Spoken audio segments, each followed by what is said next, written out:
my boys, thankfully, are going to have thousands and thousands of memories like that. I never want them to think that I'm not having time with my dad. I could lose my job tomorrow and still be the happiest person in the world because of what's downstairs. And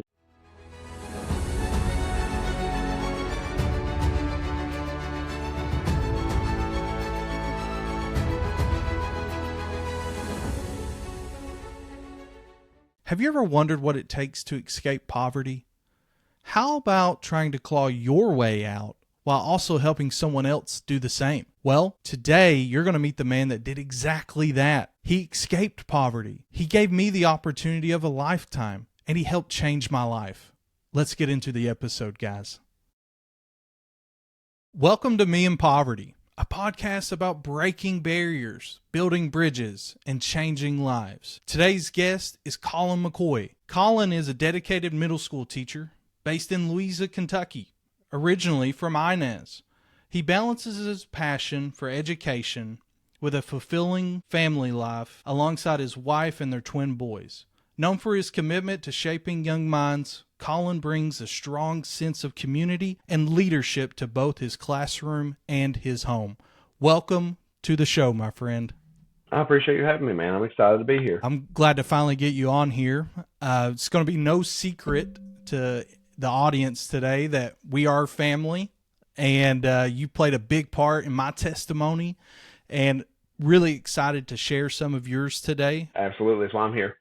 Yeah, let's get right into it. Can you share a little bit about your upbringing and kind of just summarize for the audience today what your relationship is with poverty? Yeah, so I always tell people when I introduce them to you or I talk about you that we have very similar backgrounds and very different backgrounds as well. Growing up, I mostly lived with my mom. My mom and my dad separated when I was 8 years old. Dad had some major mental health issues we can talk about later, but he really struggled, had some addiction issues, and then my mom left him, and she was a single mom to me and my brother for 7 years. In that time, she worked 3 jobs just to support us. My brother worked most of the time, so I spent most of my time alone from the age of like 12 to 16. But my mom is my hero. She's the best person in the world. Would give somebody the shirt off her back and everything else. But growing up, I guess I didn't realize like how much we struggled and how much we were in poverty. She did a really good job of trying to hide that from us. Like, we still had Christmas presents. We may not have had cable all year, but we still had Christmas presents. The electricity went out once or twice, but we were able to. We were always fed, and that's what I appreciate my mom. I'm sure she may have missed meals just to make sure that we had them, but we were always taken care of. And so growing up, I knew that I needed a better life than that, and I knew that the only way I was going to escape that is through work ethic. It was either being from our area, it's either the coal mines or college, and those are the only 2 ways you can make any kind of money in the world. And I knew I wasn't cut out for the coal mines, so here I am as a teacher now. Yeah, absolutely. I understand that, and I'll be honest with you, Colin. I wasn't sure if we were going to go down that route or not with this interview today, but I'm glad we are. You mentioned, your dad's struggle with mental illness. Well, it's no secret. My mom struggled, and you know about that. She's a paranoid schizophrenic, and that played a big part. Yeah, played a huge part in our lives, right? And, I mean, see, one of my earliest memories is seeing my dad get arrested because he tried to shoot my uncle because his head had told him my uncle was trying to kidnap me. Like, that's one of my earliest memories is my dad being taken away in the back of a cop car. So, I mean, that's such an important part of my story. And I love my dad, and I'm thankful for the time I did have with him. But, you can't tell my story without leaving out that part of the story. Yeah, that's very fair. And I think I told you this one night in a pool to kind of emphasize my mom's struggle. My mom and dad, for the audience, my mom and dad, they were together on and off my whole life. But the kind of last straw on the camel's back, right, was when my mom had not been taking her medications. And so she proceeded to call the police on my dad. So that's the kind of crazy stuff that, unfortunately, a lot of kids these days have to deal with, right? Absolutely, and that's something that you want to hide. Like, I mean, especially like when my dad was alive, people didn't want like family members didn't want people to know the struggle he was going through. But I feel like maybe if somebody would have known the struggle, they could have helped more. I mean, I remember visiting him on hospitals and psych wards, and literally, I mean, they said the biggest fix would be just for him to take his medicine, but he lived by himself for most of my adult life in a shack in Martin County, and so like nobody was there to force him to take his medicine. My aunts would go and check on him as much as they could, but they're small ladies, and he was a 350-pound man. Like, I mean, if he lashed out, he lashed out.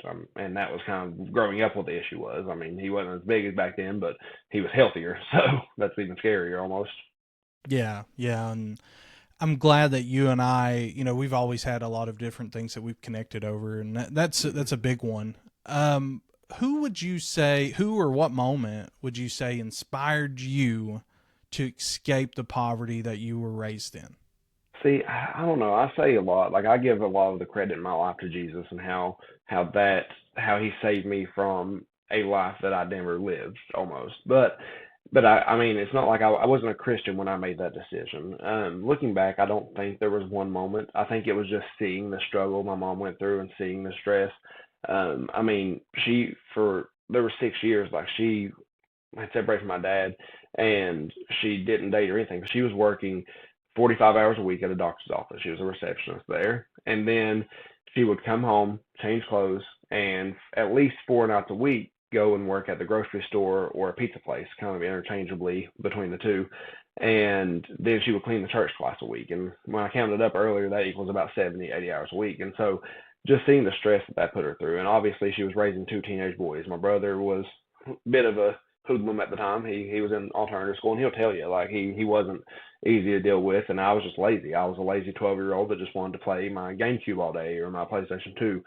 And so I just remember seeing that struggle. And I don't think it went into perspective probably until I was 15 and my mom got remarried, and some of the stress was off of her. She didn't have to work 3 jobs anymore. She still worked all the time, but didn't have to work as hard. And I think I kind of really got to sit back and think, okay, I love my mom and I'm thankful for the life she gave me, but I don't want life to be as hard on me and my kids as it was on her. And my life was not hard because of what my mom did, but seeing her hurt and seeing her life be more difficult than it needed to be and than she deserved, I think was kind of the moment that made me think I need to do something better. My run-ins with Mama Rose, as I call Mhm. her, obviously before later in life, and we're going to dig into Mhm. that a little bit too. My experience with you guys, but I know running into her, she was just trying so hard to provide, Mhm. you know, and And she was. she did it for everybody, and you know that as That's well as right. anyone. And we'll talk about it, but like before you had your experience in and out of our house, my brother Sure. had four different friends that I can think of that lived with us at different moments. My mom couldn't. She could barely afford to pay the bills, but she didn't care who it was. If they came to our house, they could have dinner. And I just vividly remember my brother's friends. One of them went to basic training and came back from basic training and stayed the night with us, and then just never left.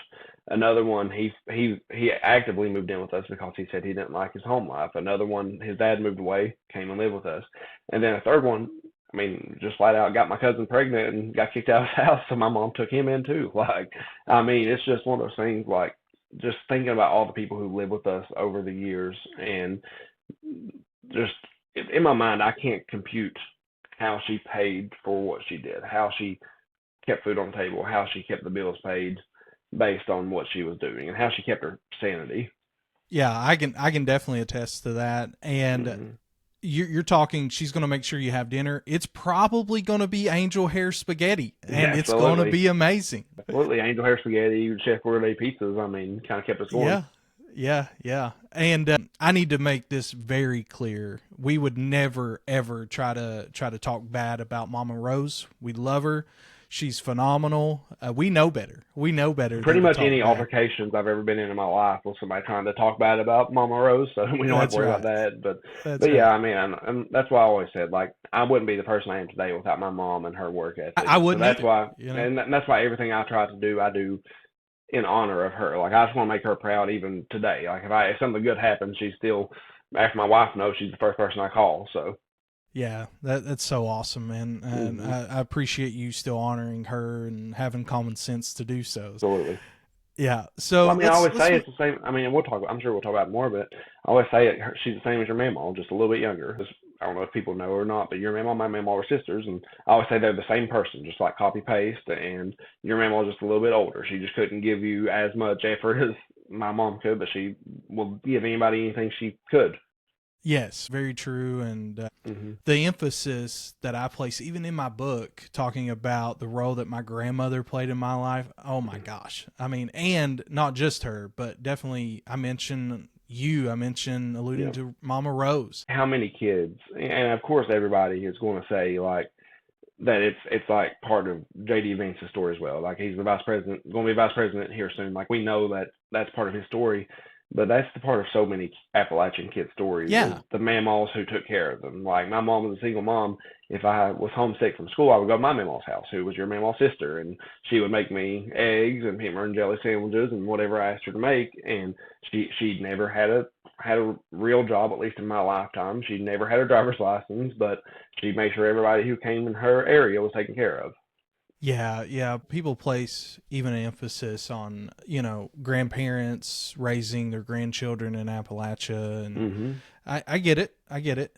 It may not be the norm outside of here, but we're not anybody special, right, Colin? Yeah. I'm not. People besides our natural parents taking care of us, that unfortunately it is a common thing in And as you and I Appalachia. know, I mean, it's even the case with great grandparents taking care of the kids. And you and I talked about that a while back. Like, how do you avoid those situations? Like, my mama's gone and passed away, but she was taking care of everybody her whole life. Your mama's still taking care of people today. Like, when do these people get to rest? And how can people who have the ability help them get a moment to rest?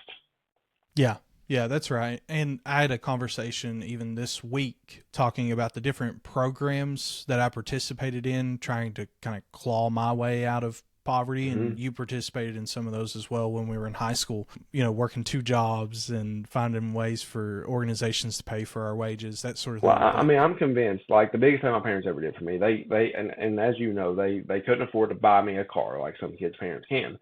But what I did have, I had they're technically my step grandparents, but I mean they're my grandparents who were able to finance me a truck. It was $2,000, but I had to get a job and pay that off and pay the insurance and everything else. And so if I wouldn't have had that opportunity to work in high school, which meant my parents had to drive me to work for 6 months. In the 6 months I had my permit, my parents drove me to work, and I worked 36 hours a week at a grocery store. And if it wouldn't have been for that, I wouldn't have had a truck. And I think all the time, like that one little thing, how that if I wouldn't have been able to get that job and get that vehicle, what would college have been like? Could I have done college? Would my parents have been able to take me back and forth? Like I remember a friend in high school who he went to Alice Lloyd a couple of years before you did, and I remember he was telling me that he was going to Alice Lloyd, but he didn't know how he was going to get there, and that's when I kind of realized, yeah, I have it rough, but at least I have reliable transportation, and I can figure that out, and that one little act of just getting mobility for a kid in poverty and how much that can do, because you see so many kids who grew up like we did who don't even try to get their license because they know they won't have a car until they're an adult and won't have anywhere to go because their parents need them home. yeah, sort of.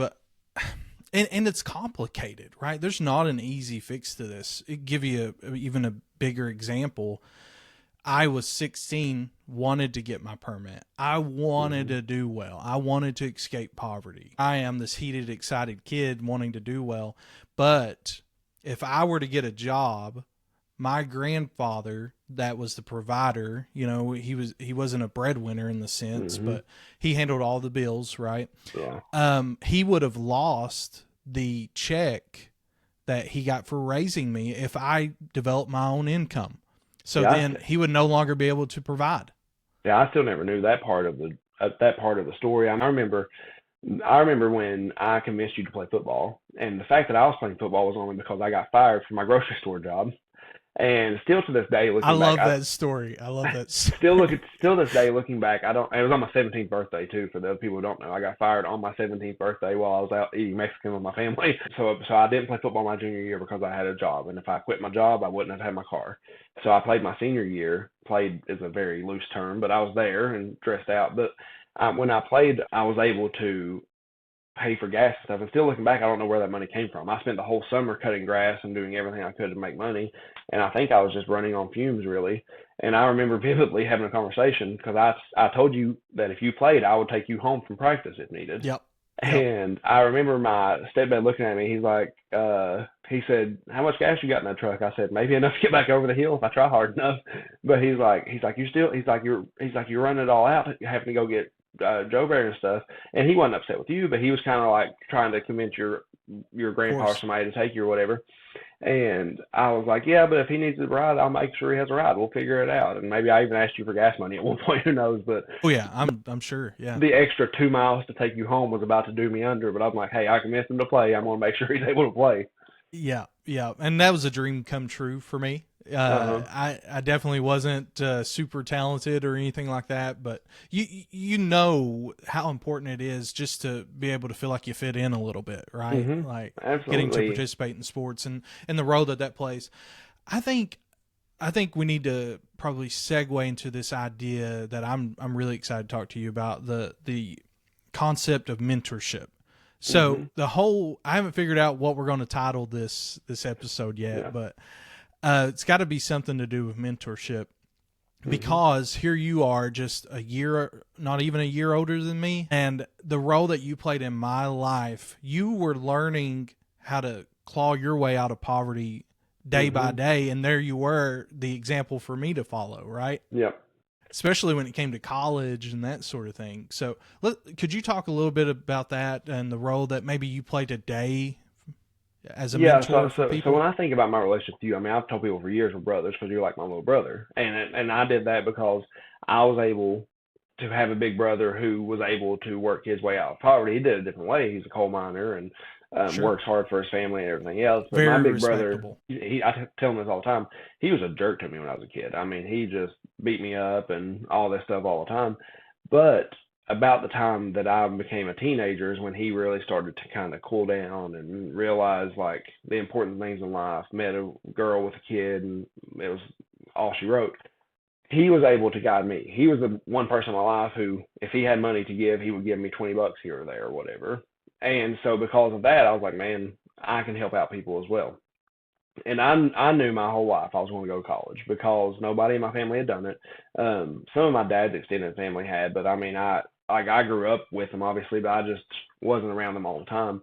But in my mom's extended family that I was really close to, nobody had been to college. I think I have an aunt with an associate's degree, and I don't know if she was even finished with that at this time.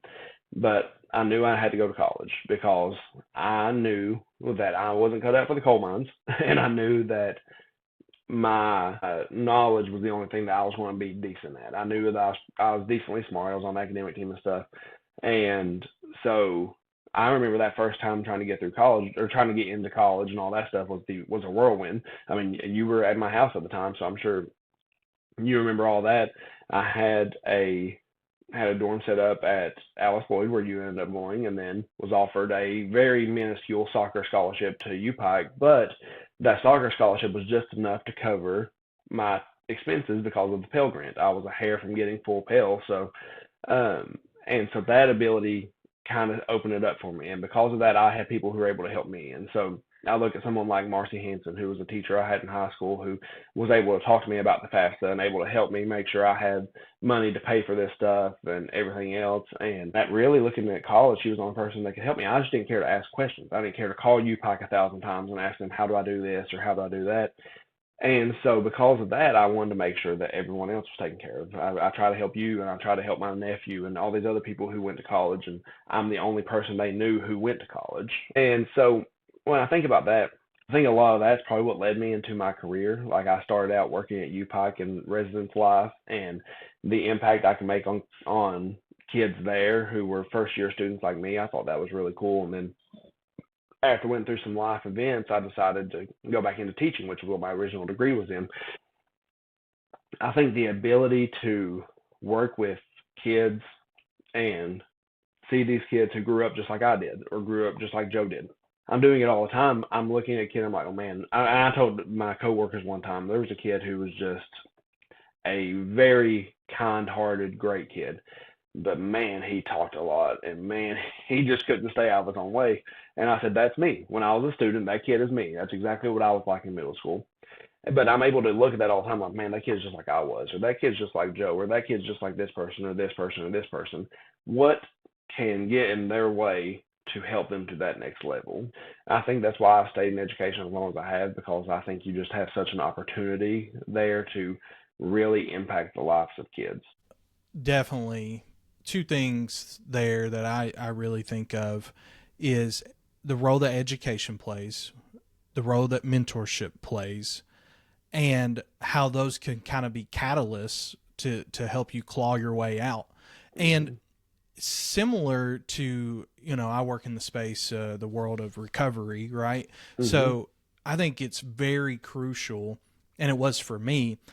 I wasn't taking advice. I wasn't taking guidance necessarily from someone that did it 10, 20 years ago, right? Like, I thought it was crucial to me. Like, I followed the same FAFSA rules that you did, right? And in the world of being a former financial aid director, that changes all the time, constantly. So that was huge for me. I was able to see, not only did I see someone else do it, make it, seeing it so closely was huge for me. And the third thing I wanted to mention was vulnerability. You have to have that in mentorship, right? You got to let the guard down. And you did a lot of that for me, and I really appreciate that. And that's something like, another thing to me was just pure drive. Like, I remember I had a family member, she didn't say it to me, but she said to someone else in the family, how long do you think it will be before Colin is back home? Meaning, how long until Colin drops out when I went to college? And I'm like, I will get a degree out of pure spite at this point, just if I have to.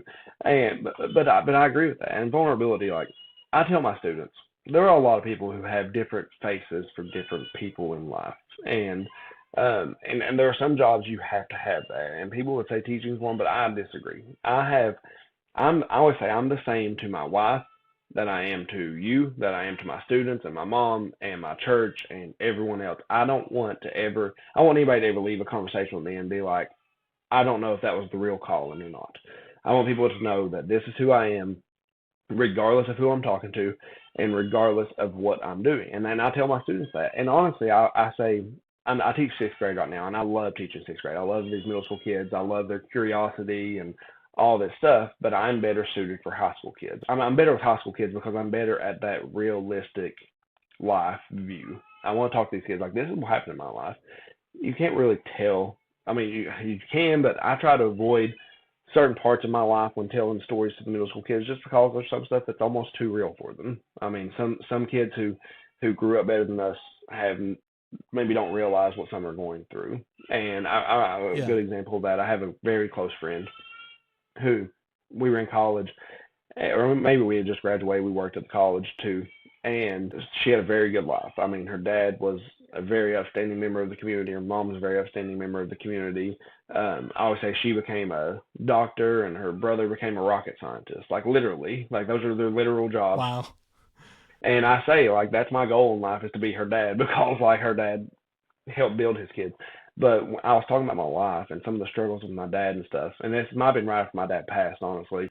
I remember she started crying, and I'm like, what are you crying for? I don't really cry. Like, I've just never been able to. Like, it's not that I don't want to be a more vulnerable person. I just can't cry. But I said, why are you crying? And she said, I just didn't realize how good I had it. Like, she said, my life was good. She said, my parents never argued in front of me.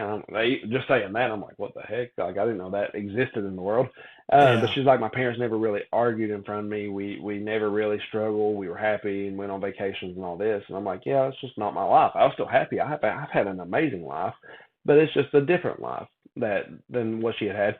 And I guess I had never realized that some people have it that way. And that goes back to kind of my view with students. There are some students who I can be very real with, who have lives very similar to what I have, and who have lives very much worse than what I did at that age, if we're being honest.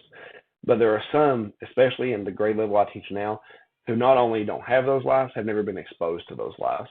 And so I try to keep it to a minimum when I never want to show someone a dark side of a world that they don't know exists. There's a lot of kids that, I mean, thankfully they are sheltered from it, right? Mm-hmm. But there's also the other side to this of they don't know how to interact with kids on the opposite end, right? And that's one thing I always try to say, like, you can take whatever you have in life and make it a blessing. Like, the kids who are sheltered from that stuff, that's an absolute blessing that you don't have to see some of the traumatic things that I've seen or that you've seen or that some of our friends have seen. But then on the flip side, the kids like us who have struggled, yeah, it sucks for them right now, but it will be a blessing eventually if they use it in that way. It all depends on how you turn and mold life into what you want it to be. Is it going to be a blessing or is it going to be a curse? One of the reasons that pushed me into doing child therapy straight out of graduating was I could relate to those kids. Mm-hmm. First of all, that was huge for me. Yep. I knew that I saw moments in life that sparked hope in me. Mm-hmm. I saw a quote unquote normal life that a kid would have, and I'd be like, oh, I want my kids to experience that. Mm-hmm. So part of the reason that pushed me into child therapy was to give kids more moments of just seeing a normal life. And I could see that little twinkle in their eye and kind of put fuel on that fire and dump gasoline on it every now and then, right? But the big thing also was I knew as a kid that, especially as a teenager, like you can tell when someone's putting on a face for you, right? Mm-hmm. Even as a teacher, you probably experience that. You see people trying to put on a face, and a kid will see right mm-hmm. through it. And absolutely. I knew that was me, and people that tried to help me, and mm-hmm. They just didn't seem authentic enough to me.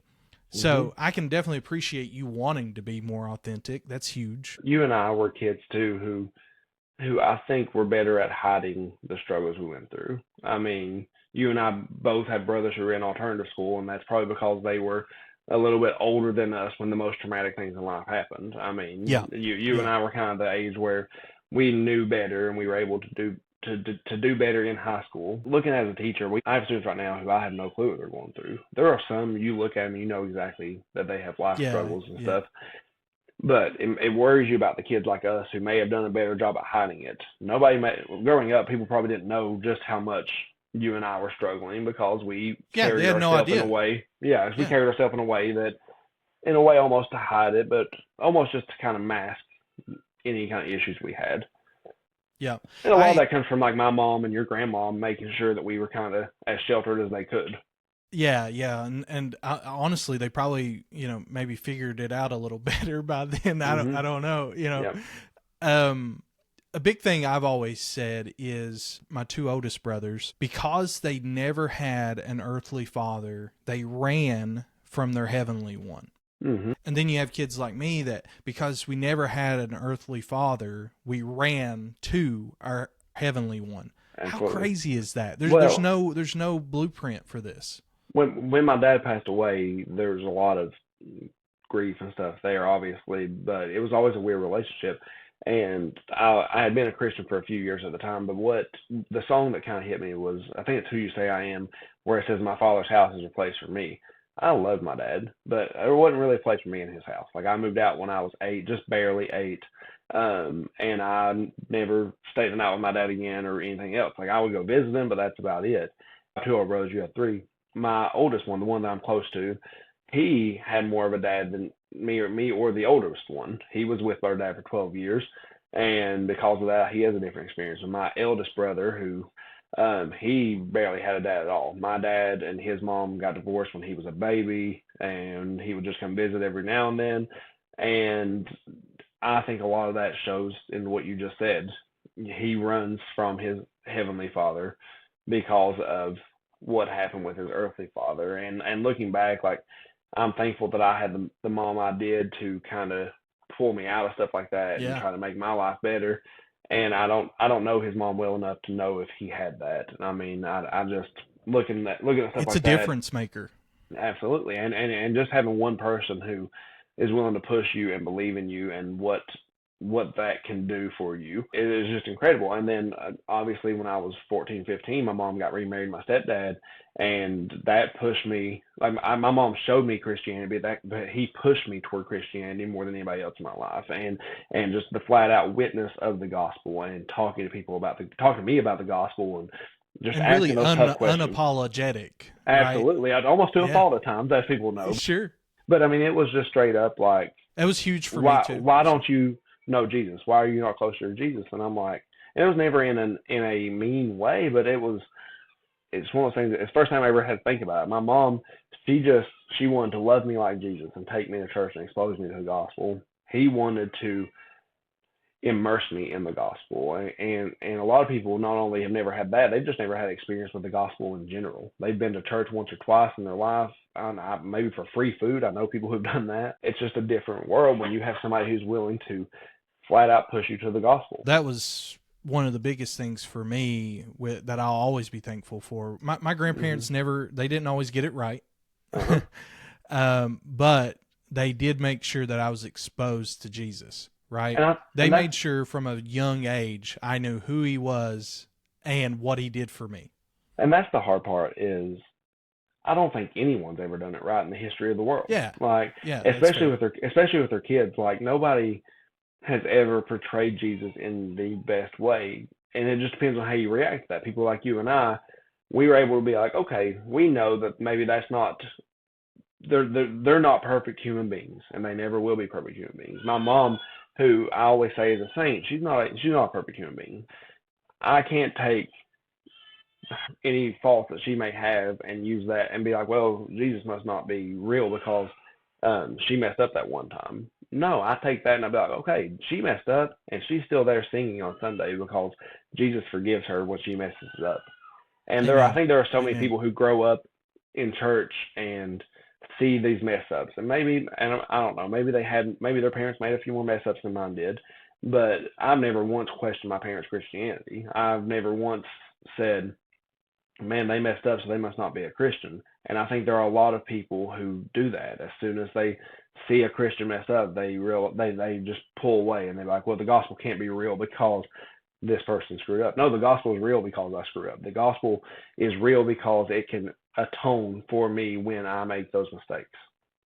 Man, that's awesome. Gaining full understanding of that will show you who you are in Christ. And it's amazing. And it took me a long time to understand that, right? I developed an elementary relationship with Jesus, right? I understand who he was, what he did, but gaining that actual daily walk relationship with him was what I say saved my life when I had terrible thoughts about myself as a teen, when I considered suicide as a 14-year-old. He made the difference. He was there for me when no one else was. And if a coach or a teacher or a pastor or a youth director would ever show this conversation to somebody, I want them to know that. I want them to know you may have things going right for you during the day.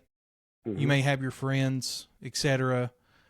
But when you're alone at night and it's just you and your thoughts, he's there. He is there with his arms wide open. He loves you. He cares about you. If you feel like no one else in the world does, he does. And I think that was one of the biggest things. Like you and I have a different salvation story. I think you guys say when you were 5 or 6, but for me, I was 18 and I'd already been in college, even though I've been in church my whole life.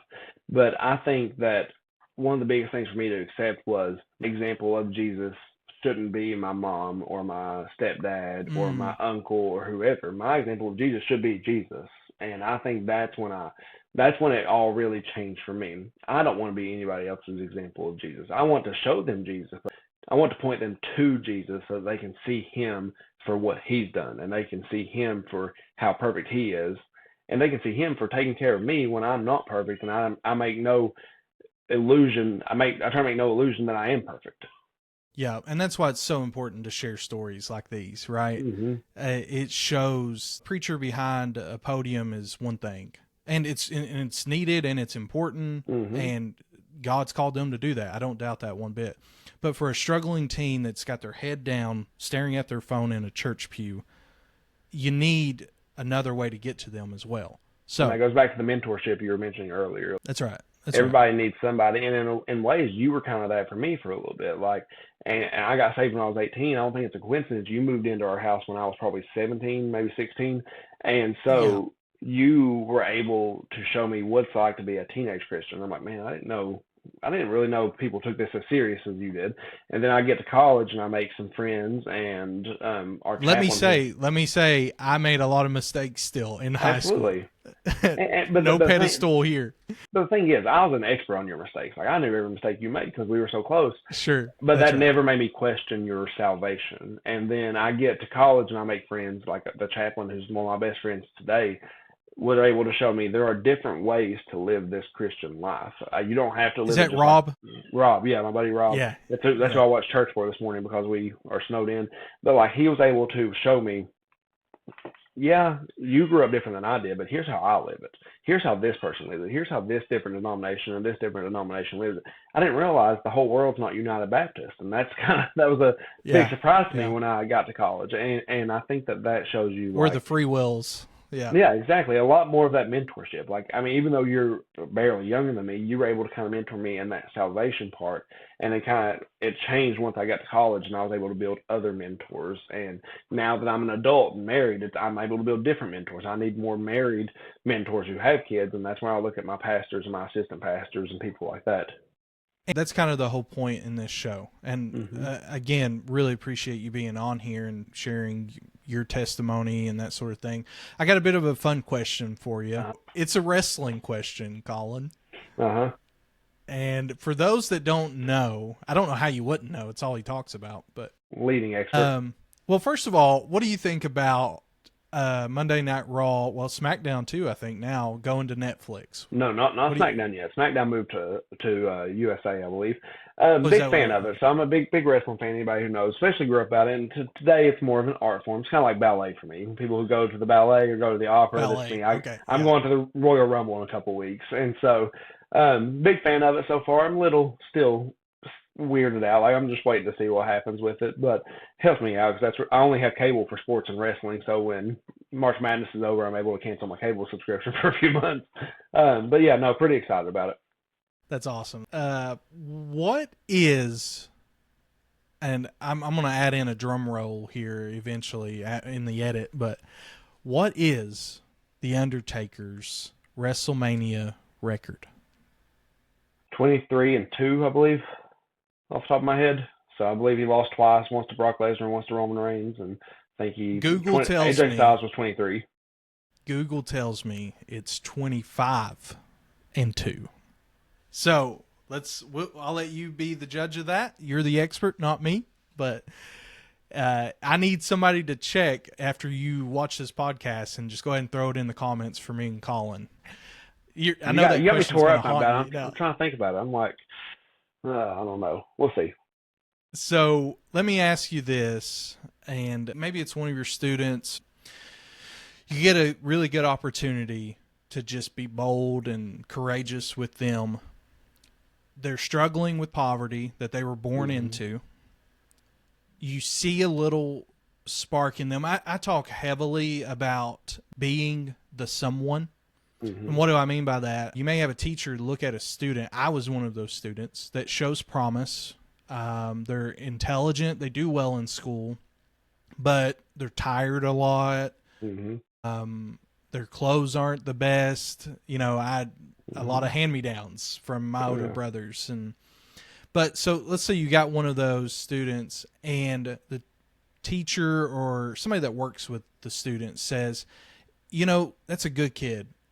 You know, they're a little troubled, but if only someone would take the time to invest in them. Absolutely. Whoever says that, they need to be the someone.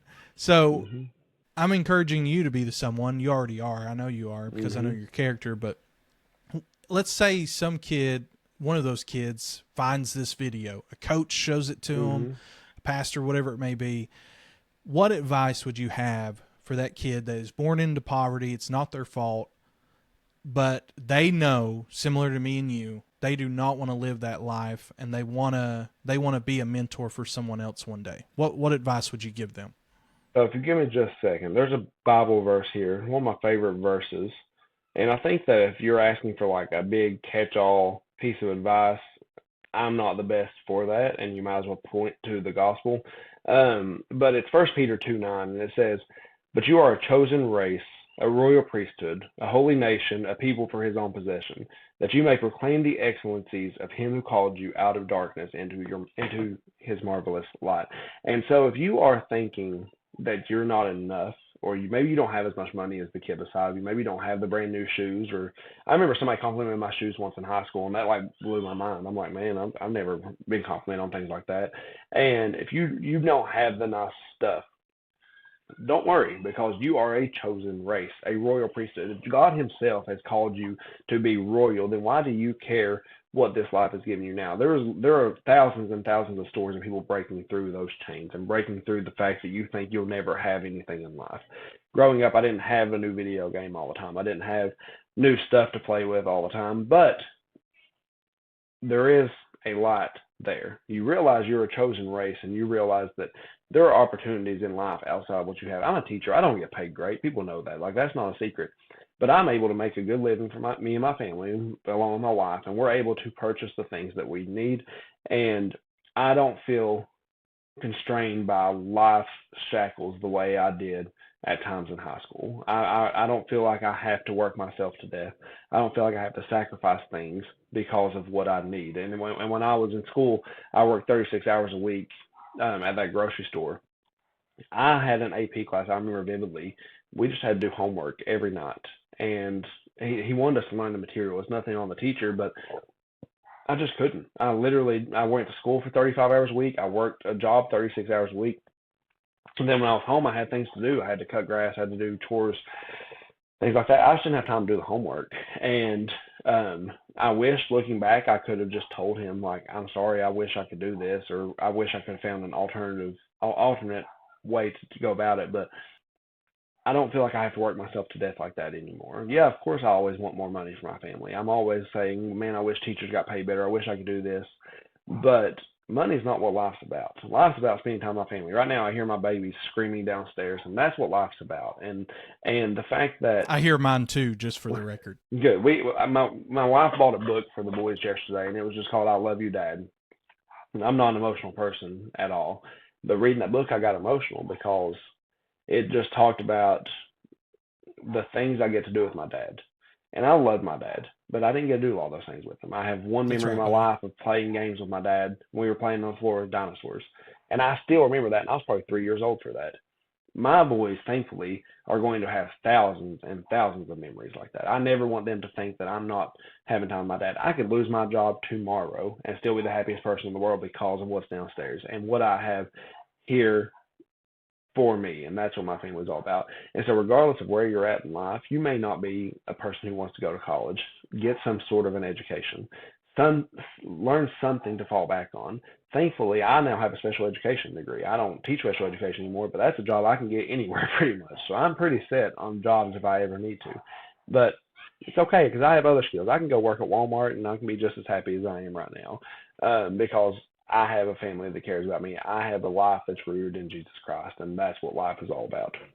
Yeah, that's huge, man. I appreciate you saying that. And the timing of you getting that book is pretty cool, man, compared to when you're going to be on the show. But it was like a $3 Marshall's find, and I loved it. I mean, she had one that says "I love you, Mom" too, but that one obviously didn't make me as emotional.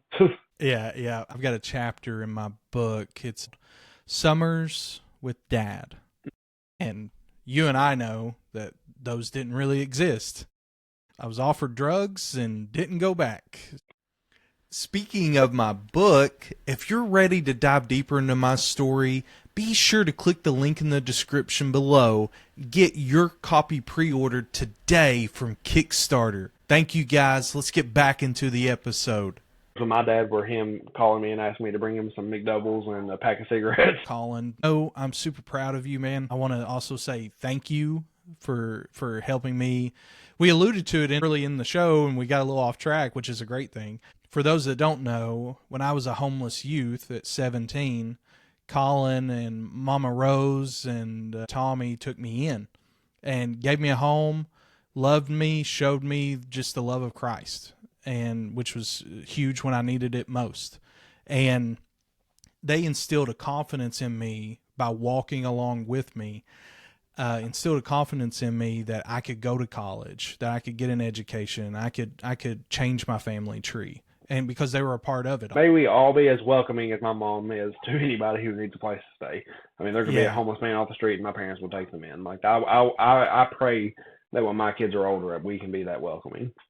Yeah, for sure. I could talk to you all night. I will say we need to play some pickup basketball soon. I need to get back on the ball court. I still have a pretty messed up ankle. You hurt your foot a while back, and I've had a sprained ankle for about 5 weeks now, but we're slowly recovering.